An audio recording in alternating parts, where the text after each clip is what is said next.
Oui, bonjour Bandeko, bonjour maman tata Bandeko, bisikanya sozami, ya di bolombo greffe international la peuple mokozi.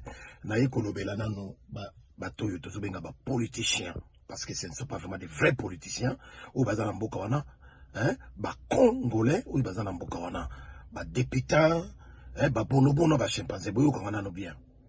Parce que non, trop c'est trop. Bolimbo monela banani. Bolimbo monela banani bazoba na bino donc ba congolais ba komaka bazoba na bino hein? Peuple congolais a koma zoba na bino. Pourquoi? Parce que atomboka kate alela kaka asala kabino eloko moko te ceux qui sont la bamboka msunde basi ba boma bino tout. Mais trop c'est trop. Trop c'est trop hein? Des politiciens congolais. Tomoni bino lobia wa bobini devant la primature, hein? Boko ko se bagarre, boko yiko ko se bagarre ko bunda. Bino na bino, bato boza na kati ya régime, boko ko bunda bitumba. Pona nini? Parce que boziba emolima na binote. Ou abenga rasri ba salaire, mais bino pa na bino ya ba molima. Ba emolima na bino bozi yango te. Il y a 21 000, ceux qui font 7 000, au besoin chaque fin du mois. Bozu yangote, yango na boke ko bunda kuna. Yango na boke ko manifester ko bunda na kati ya primature. Contre batu ya majorité présidentielle. O ya bino ya mboka na bino.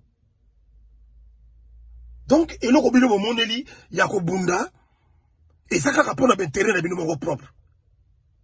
Et ça pour na poche na bino. Et ça pour na famille na bino. Mais peuple wana oyo azali censé a tchaka bino na ba poste wana parce que nini députation ezalaka ba poste moko éligible en principe. Malgré que Félix Tshilolo na ba occupant ba comment ko nommer bino ya ko nommer. Bobundela ka jamais peuple vous otika ye na pasi na niveau tout. Peuple azokufa banzala, peuple azozanga mai, peuple azozanga courant. Peuple azokufa na ba maladie kiliki na ba typhoïde, na ba malaria. Vous n'intervenez jamais. Vous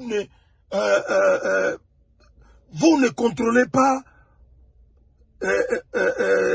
soi-disant l'état na bino wana.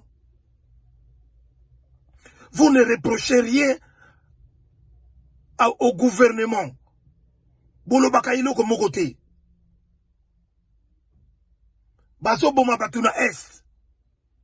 On tue, on massacre les citoyens congolais à l'est. À l'est. Bunagana, Kivu, Uchuru, Ruchuru, Beni, Butembo, Goma, menace ça partout. Menace ça partout. Vous ne dites rien, vous n'intervenez pas. Et pourtant, ce sont vos peuples, votre population, vos peuples. Mais vous ne faites rien.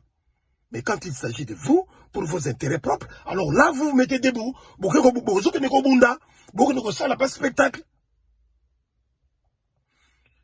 Félix Tshilolo. Oyo bino mobenga président. Oyo bino kumisaka. Oyo bino bozali ko fonctionner dans le parlement pour son intérêt et pour l'intérêt du régime. Azoke de gauche à droite, azoke de bas sommet, a outi dermana, a ke derma na Burundi depuis samedi dernier. Pour na ko signer signer na ye. Pour na ko balkaniser mboka, pour na ko teka mboka. Vous ne dites rien. Vous ne défendez rien. Vous le laissez faire tout ce qu'il veut faire. Boza kolobele côté.